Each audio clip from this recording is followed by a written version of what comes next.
AI is really impacting the world of product leaders twofold. The first one is, what are the opportunities and risk associated to my portfolio? We see a lot of startups that were powered up by Gen AI over the past 2 years. Area number two is the roles and responsibilities that are changing. Historically, a product manager would work with a number of engineers, maybe every 5 engineers to 20 engineers assigned to one product manager. And then the product manager writes down a PRD to provide the specific requirements for the developers to go and build upon. And then you ship a product, it goes to production, and it does what you expect the product to do. In the new world, the product manager with AI assisted coding, they code, they build. It's at the prototype level now, but it's going to keep getting better every day. Like as we speak, it's getting better. Welcome to LaunchPod, the show from LogRocket where we sit down with top product and digital leaders. In this episode, we're joined by Maryam Ashoori, VP of Product and Engineering at IBM's Watsonx platform. With a background that includes 2 master's degrees in AI, a PhD in systems design engineering, and named on over 30 patents at IBM, she's been on the bleeding edge for over a decade. Currently leading the charge on Agentic AI and AI governance at IBM, Maryam is a bridge between the theoretical frontier of AI and the messy reality of enterprise deployment. In this episode, Maryam tells why AI has been stuck in pilot purgatory far longer than anyone expected, and what you need to do today for a successful enterprise deployment. Calls shenanigans on the biggest, best model crowd and why often a smaller, more focused tool is the right choice, and explains how to build an agnostic architecture that can handle the realities of an AI world where models advance faster than anybody can keep up. So here's our episode with Maryam Ashoori. All right, Maryam, welcome to the show. Thanks for coming. Thanks for having me, Jeff. I gotta be honest, I'm a little intimidated right now. I think you might be the most credentialed person we've had with a PhD, Harvard Business School. Watsonx is like the godfather of AI, I feel like. So I'm really stoked for this one. You've done a lot of things I have touched on over the years, but maybe worth just like the 90-second kind of TLDR of how did you get here? Because you have like engineering background, product background, you just span so much. It'd probably be good to understand, how does one get to where you are? I have to say, it's been a fun ride. My background is software engineering. Then I got to AI about 20 years ago, and I'm aging myself. A couple master's degree in multi-agent system, ironically, is coming back. But 20 years ago, I was working on multi-agent systems. At the time, it was mostly on the papers I wanted to build. So for my PhD, I left AI and I joined human-computer interaction. I started building AI systems, and over the past few years, it's been everywhere. Whenever you need to build an application that is touching users, solve the problem, and is data-driven, there's a good chance that Maryam is touching that. It seems like you are, you set your whole career up to be a great spot for right now. Glad to have you on, because I think this is one of the things that, I get to travel around the country and talk to product leaders. I think at this point it's been something like 1,000 product leaders, and AI out of 1,000 has come up 1,000 times. It is just the guaranteed topic that everyone wants to hit on. So you bring great context. And there are a series of skill set that you need to have as a product leader. It's like a CEO of your own company. They say that, but that's true. You need to technically understand the field. So that's the technical background. You need to understand what it takes to implement that. So that's your engineering background. You need to understand the interactions with your users to optimize the experience. That's your design part. And you need to work with researchers to make sure it's something differentiated that solves the problem. So throughout my career, I always look for opportunities to figure out what is missing, jump on it, and eventually found my way to product to bring everything together. Speaking of AI and kind of like this rapid ascent we've seen, because while you've worked in it for a long time, we've already in the past couple of years where it really hit like pop culture status, right? When, ChatGPT 3 came out, we've gone through just this roller coaster of phases in just a couple of years. When I talked to you previously, you put a really good kind of point to this idea of like, everyone started out like, holy crap, this is new and magic. But what does it take to go from like, this is a fun toy to this is something the enterprise is going to use regularly? Good question. This is a market that is evolving rapidly on a daily basis. And it's important to understand how it changed over the past 2 years to get some exposure into where it should go moving forward. You mentioned ChatGPT. What happened then? The technology was not new. The technology was out there, but in the hands of researchers. The amazing things that happened with ChatGPT was they made it accessible to everyone. Literally everyone is playing with those applications, and that's where innovation happens. Suddenly we started seeing new use cases that the researchers previously hadn't thought of. And that's the segue into the market paying more attention into what are the opportunities that it unlocks for us. First year, it was mostly like boards asking CIOs to go do something with Gen AI. Everyone was exploring and they are like, hey, I want to do Gen AI. What should I do? And I'm like, to do exactly what? What problem are you solving? So when we got to the second year, 2024, at the beginning of the year, I started noticing enterprises were struggling to justify the investment and the ROI of Gen AI because they basically picked an application, a solution, looking for a problem that it solves. Versus it has to be the way around. How can I benefit from this technology, right?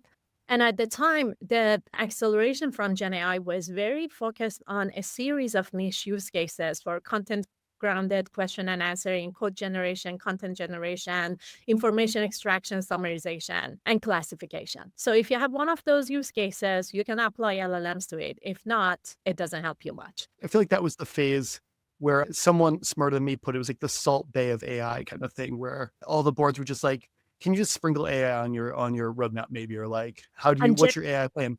And they had no goal for it. It was just like, just use AI. But then like ups and downs, the excitement, and now it's like, oh, how can I realize the value? And then agents happens, AI agents, and it was really LLMs taking actions. But the reason the enterprise market got so excited about agents was they saw that as an opportunity to connect all that acceleration to every single corner of their business through API calling, even the legacy systems. And now we are talking. Suddenly, again, the excitement went up. And now we are hearing boards asking CIOs to go get agents in production. And we are like, to do what? So as you see, like lots of exploration, investigation, looking for wow factor to do it. That energy in the market has shifted beyond all of that experimentation until the next new thing comes in. But at least for now, enterprises are dealing with the reality of deploying this technology in production and at the scale of enterprises, which is a completely different stories. The conversation about what's the cost of this? What is the latency of this? What is the performance of this? What is my risk exposure? Am I going to be on the top page of public media? And it's more like fear of messing up versus fear of missing out. That's where the enterprise market resides today. We had some of the senior folks from Zuora on a little while back to talk about how they've kind of pushed AI across their entire company. And it was interesting because a huge amount of stuff that they had thought about wasn't about the problems they were solving. They did, that was an important piece of it. But before they got to that, it was how do you give access to as many people easily throughout the company as possible, but maintain the security they need because they're dealing with financial data. How do you keep all their customers' sensitive data safe? Was kind of like the first question they answered. Before it was how do we roll it out to everyone, and then it became how do we roll it out and maintain that safety. They've been really far ahead from what I've seen internally, but it's because they had to answer that question first. No one wants to be on the front page of the Wall Street Journal for a data leak. You want to be there because you did something rad with AI. Yeah. I was recently sitting with our client advisory board that constantly and continuously provide feedback on our roadmap. And the number one challenge that they brought up altogether, with no question, was accountability of AI agents. Something goes wrong in front of the users. Who is accountable here? Is it the person and the entity that pre-trained the LLM? Is it the person that built the agent? Is it the person that pulled in the agent into a workflow like HR system? Is it the person that released the HR system for the employees? Or is the user that actually interacts with the system? And in this case, maybe it was a bad actor to get the agent to do something unexpected. Who is accountable here? So this represents some of the challenges that the market is dealing with to ensure a responsible implementation of this technology. Especially, you mentioned identity of the agents, access management. There is a certain level of autonomy involved here. How do we define the identity of the agents? What is the sensitivity of the use case? That's why it's important to start with the problem versus a solution that I want to have. Yeah, you can build agents in less than 5 minutes. So you can have tens of thousands of agents, but the reality in production, how many of agents are solving a problem in production? Let's talk about that point, right? We had Non-Yu, who's the head of product over at Linear, on, and they wrote kind of a great guide to like the rules of agents, basically. And one interesting part that they hit on that I think kind of touches on what you just talked about was an agent can never be at fault because they're not people. They have no fault. They're programmed. They may not be deterministic like code is, but at the same time, they're not a person. They can't hold fault. If something goes wrong somewhere in the process someone built, something went wrong, like the guardrails weren't strong enough, or like you said, maybe the end user was a bad actor. Like, what do you think on that end? Yeah. So the first step is to observe the behavior of what the agent does. So once you observe the behavior, you can see what they are doing. But observing and knowing what they are doing is not necessarily knowing that they do the right thing, right? So you need to go in as a second step and evaluate. Evaluate if the behavior of the agent is right. And let's say if you are a product leader, you need to have a set of metrics that your business cares about and is non-negotiable for your system, and measure the behavior of the agent against those measures. So now you observe the behavior, you know that the agent does right. The third step is to optimize it for the scale of your enterprise. Okay, so the agent does the right thing, but it's using a frontier model behind the scene with introducing 40-second latency on a chatbot that I want to put in front of the customers on the website. It doesn't work, right? So you need to optimize that. And then last but not least is to govern.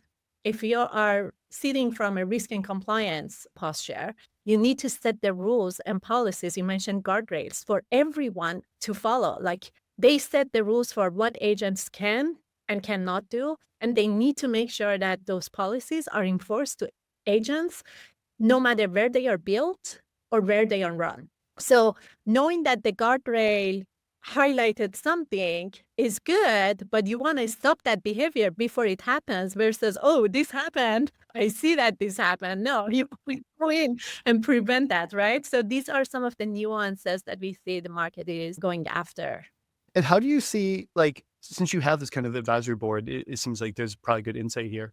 How do you see companies tackling that? Like, at some level, you can try to get ahead, I guess, of some problem. You can foresee Yeah. some Yeah. of the things that can happen, but how do people kind of look to solve that ahead? Because obviously, right, there's a spectrum here, right? At one end, you try to solve every single potential bad case, and you're going to take forever to launch anything, and that we know that's not how it goes, Yeah. unless you're like a hospital maybe. At the other end, you do nothing, and it's chaos, and hopefully that's not how it goes. So the most important step is to understand your use case and understand the risks associated to that. So the pattern that we typically see in organizations is someone comes in and defines a use case. So for example, I'm just making it up. I want to build an HR use case, a system for my employees that is powered by AI agents. So now you look into, okay, so what is this system doing? Is it internal? Is it external? Is it going to have access to sensitive employee information? What other information is it going to have access to? Is it going to spit out the information to the employee, or is just going to receive them? You ask a bunch of questions, and based on that, identify risk factors. In our world, I don't know if you've heard about Risk Atlas. That's an asset from IBM Research we open source. We look into dimensions of risk and bring up a bunch of dimensions that we say, hey, officer, look into these dimensions and evaluate your risk posture. And then you can define what you want to do with this, because you don't want to limit people or everyone that is building agentic workflows within your org and say, oh, every single person that is building agentic workflows has to go get the approval from CIO or CDO, right? You want to enable your developers, but at the same time, you want to understand your non-negotiable points and make sure that they are enforced. So you design your approval workflow, and then you go into, for example, in this case, HR case, they detect that PII is going to be involved, and they make it mandatory to have a guardrail to detect PII. So now when the developer is building this system, it's like, you have these assets available. Are you using guardrails? Use these, and I can monitor the threshold to make sure that you're filtering it and your agent has that behavior. It's a new, AI presents kind of a new, I hate to use this phrase, but like a new world But at the same time, like a lot of when you get down to nuts and bolts of it, right? A lot of the like things in security and governance you need to do are not that different. Like, are you using sensitive data? If so, higher scrutiny. If you're just creating something that's like using publicly accessible data to write content, there's not nearly the same level of scrutiny needed because it's just nothing sensitive being touched there. Very good point. So a lot of things that we used to do with non-gen AI, they are applicable, but there are two things that are special about agentic workflows. One is the autonomy that the agent has. So it's not that there is a human in the loop to evaluate everything. So back to the identity of agent, what is the access control, what the agent is okay to do. And the second one is the limitations of LLMs being a non-deterministic, unsupervised learning that can potentially do hallucination, lack of explainability or limited explainability. Now they are amplified through agents. So because two reasons, it's more important to make sure that you have a solid governance process in place before you go to production. So in reality, enterprises are looking into a series of, we call it evals, evaluation methods, like faithfulness. Is the answer grounded to the right information, context relevance, and a bunch of them? And I think that's where enterprises are struggling today. That's the core of the challenge for them is as they figure out, okay, what are the different eval metrics that I need to watch and what are the tools that are available to me to make that sound decision. AI is really impacting the world of product leaders at twofold. The first one is what are the opportunities and risk associated to my portfolio? We see a lot of startups that were powered up by Gen AI over the past 2 years. You can just look into the number of startups because this technology power up something new that has not been out there. We see a lot of products that use this generative AI to enrich their existing capabilities. I would argue that any products out there can potentially benefit from this in some shape or form, right? So these are opportunities that a product leader needs to have a really good understanding of where the technology is going and position their products at the edge of this to take advantage of this. But also there are risks associated with them. It can crash their products at the same time if not designed well. So that's area number one. Area number two is, as you mentioned, the roles and responsibilities that are changing. Historically, a product manager would work with a number of engineers in the firm, depending on where you are, maybe every 5 engineers to 20 engineers assigned to one product managers, depending on the industry. And then the product manager writes down a PRD to provide the specific requirements for the developers to go and build upon. And then you ship a product, it goes to production, and it does what you expect the product to do. And there is bug over there, you fix it, and that was the cycle. In the new world, the product manager with AI-assisted coding, they code. They build. They have an army of agents that it's at the prototype level now, but it's going to keep getting better every day. Like as we speak, it's getting better. So it's safe to assume that like the next generation of product managers, they will be designing for agents. The PRDs are going to be targeting the language of the AI modules. So it's a prompt that you're defining. And the role is evolving. You have probably heard the role of AI PMs. The role of AI PM is really looking at observability dashboards to make sure the agents out there, they are doing the right things. So as a product leader, like we need to have a very good grasp of where these two sections are going and plan for it with our talents, with upskilling, and with our products. You bring up observability, right? One of the main thing we do on the LogRocket side is everyone's familiar with like session replay, but this is the idea of an AI agent that can actually watch every interaction for you and just flag to you what's important. The old ways of observability we've seen don't function in the same way that they do now, because it used to be you could tell if someone did the thing you want them to do because you just put like, events in your application and you would see they did this step, this step, this step to this dashboard or whatever it may be, or to this endpoint. When it's agents and when it's a lot of the stuff going on kind of in the background, you don't have that workflow you can monitor. And so what comes out is just, did they get the outcome they want? And oftentimes you need a much more kind of visual medium to assess that. And that's been one of the big use cases we've seen kind of as we've up-leveled what can be done in digital experience understanding is exactly that. Like, how do I measure these outcomes when they're not event-based, when they're, like you said, they're non-deterministic kind of agent-based? So that's been a really interesting piece that I think we've seen evolve there as companies are creating these new workflows, is how do you ensure that users are getting what they want out of them, solving real problems? I have one other piece I'm curious about that I want to hit on for this is you said earlier on that basically companies are looking at latency, cost, trust, and that gets into the governance that we just talked about. On the cost side, this is one that goes back and forth in my head. I'm curious to get your take on this. People are looking at, lower cost models, and that's always important that I think people hit on.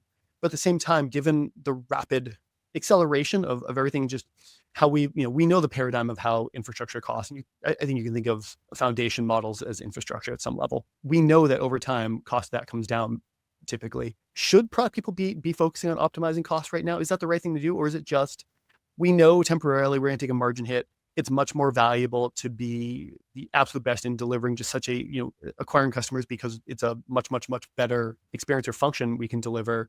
And then we can figure out the cost later. But like, there's certain periods I feel like of time that you only get one strike to kind of do rapid acquisition, right? If you look at Uber early on, they bled money for a long time because it's all about acquisition, winning a market. And now they're profitable and they're doing great. They should care about cost, and I tell you why. Because cost has dependency to two other factors that are, from my perspective, even more important than cost. One is latency, and two is footprint and energy consumption. So when you think about cost, where is this cost coming from? Is from compute. Compute requires energy, and compute introduces latency. So when you go after optimizing cost, it's really a signal for, hey, I'm optimizing for compute. Optimizing for compute is what they should pay attention to, because as the result of that, you're optimizing cost and other stuff. And because of that, let's say you're a company that doesn't care about cost, and you're okay to, you mentioned Uber, just burn cash until you're profitable, right? But then you put this system in front of your customer and the latency is killing it. I'll give you real world examples. An insurance company used to, that like a famous big insurance player in the States, they were using chatbots in their website. So you go to the website and you see the pop-up that says, how can I help you? Historically, for complicated cases, the 3-second response time was okay with them. They added LLMs behind the scene, a RAG pattern, retrieval augmented generation, to retrieve answer and then apply. Can you guess what the latency went up to? I'm going to guess 30 seconds, but I feel like I'm wrong. Yeah, 40 seconds. 40 seconds. Okay. Basically not usable. It's like, no, we can't use this. Which is fine, because if you're talking to a human, it's going to be way longer than that potentially. Yeah. But it's like you submit and you're basically waiting. So latency is extremely important. And then you go to optimization, but then in this case, optimization is not just optimizing the model, it's optimizing the whole stack. Where is the model hosted? What kind of GPU? What is the memory of that GPU? What are the tool callings, right? How far is it from the end user? Lots of question comes into the play to optimize that, which is way beyond cost. So even though cost is not the driver, cost is pushing you to optimize for this up compute and the rest of the stuff on the stack that is going to benefit your cost at the end of the day. I mean, I get the point about optimizing for speed, right? It's funny because, I think we both remember, if you go back to, the aughts, the time for like an e-commerce site to turn around any request could be multiple seconds and people were happy with that.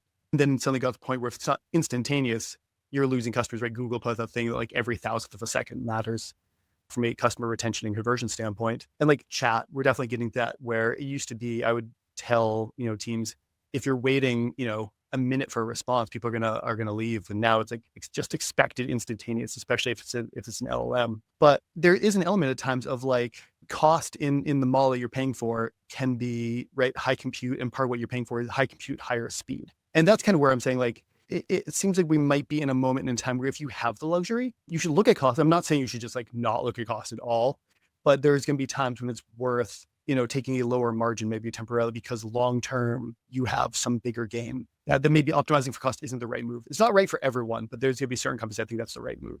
I would change it a little bit. Instead of optimizing for cost, I would say that you redesign your architecture to be agnostic to the models. If you put abstraction from your architecture and the compute you require, you can easily do the switch. Tomorrow, technology is like you can get a much higher performance from a much smaller model. You can just make it switch, because the challenge that I see in enterprises is the time it takes and the approval they need to just replace a simple model. And that's the challenge for them, because they have hard coded everything, like direct dependency to the model, that they can't just fly. So I would say that, like, if you want to pick your battle now, it's probably better to focus on your architecture and make sure that this Gen AI and agentic workflows and everything, you have a level of abstraction from the underlying use cases that you're building. Well, I think that goes back to a point you've brought up before, is the part of doing this right is going to be picking the right tool, in this case, the right model for the job. There's going to be some jobs where the right answer is some super expensive, big God model that can do everything really, really well and is super, super fast and all those kind of things. And there's going to be some times when the right answer, and if we define the right answer by the best experience for your customer, also for your business, where sometimes some companies do have to look more at cost than others and things like that. But picking the right model for each use case and each function is going to be really important. And there's just, like you said, there's just no way you can do that over time well unless you are architecting your app for being agnostic to these things and being able to switch them in and out and pick and kind of go through and optimize internally. Exactly. And even I see a lot of automatic routing at this point. Mhm. The input comes in and you automatically have a module that classifies that, even using LLMs to classify and send it to the right model. So lots of innovation there, and we're going to see a lot more too. Looking at that, like given your background and understanding and probably more depth of involvement in a lot of these things than most, people across the board in these functions, what should people be doing right now? Like what can people do right now from a product standpoint or engineering, team standpoint to ensure that they're ready in a year, 2 year, 5 years to keep, excelling at their roles versus kind of becoming obsolete? In my own org, I'm responsible for product management, design, and engineering. For the exact same reason that you mentioned, the lines are blurring. Historically, product management was isolated from the team, like vertical, that was doing design versus engineering. But now they are part of the same team on a day-to-day, like coding together, building together, because it's not that the product manager would tell the designer what they need, they come back with the design and the engineer builds. They are all interacting with their AI to build a unified vision that they have, but then they bring expertise. So the design is the design voice and expertise that they bring in. Product manager is bringing the expertise of the market view. Engineering is the technical optimization view that they bring. So 1 year from now, I'm pretty sure maybe the new roles are evolved. But for the next 12 months, it's going to be the line blurring, just leverage AI as much as you can and go build. Like my product managers are shipping features as we speak. Yeah, it sounds like go build is generally a good tip. It's just use it. I think the other thing, I'm curious to get your take on this, given what you said. Part of the answer seems like it might be go read a book. Go read about design theory. Go understand better how design works, right? If you're an engineer or product person, if you're a designer, go learn a little bit about how code operates, because these things are going to blur. And some of these things are not AI based, it's education based. We need to do thinking than doing, because doing, we can power it up with AI assisted coding that is available to us, or LLMs or everything. It frees up our time to do more thinking and planning and looking forward. So I'm with you on that. I love it. Do more thinking, because AI can help us with the doing. I'll be honest, Maryam, we had so many things we wanted to talk about that we did not get to, but that was fantastic. I feel like I learned a lot there. Great kind of ways to think about governance with AI. How do you actually scale these things in larger companies where you do have to worry about actually breaking things? Not everyone can just like move fast and break things. Sometimes there are real bad consequences there. Calculated risk. Yeah. Yes. Exactly. I love the idea of do you say risk atlas? Yeah. Yeah, I love that idea. So yeah, do your risk atlas, understand your risk portfolio there. And then if people want to kind of learn more or maybe hit you up with a few questions, is LinkedIn the best place to find you? LinkedIn is the best place. Awesome. Well, thank you so much for coming on. Maryam's a great resource. If you see her on LinkedIn, say hi, because she knows more about AI than at this point many of us will forget. So thank you for coming on. And we'll have to have you back on because I think there's just so much more we still want to talk about. Wonderful. So hopefully we can do that. Yeah. Awesome. Thank you so much. Have a good rest of your day. Bye-bye.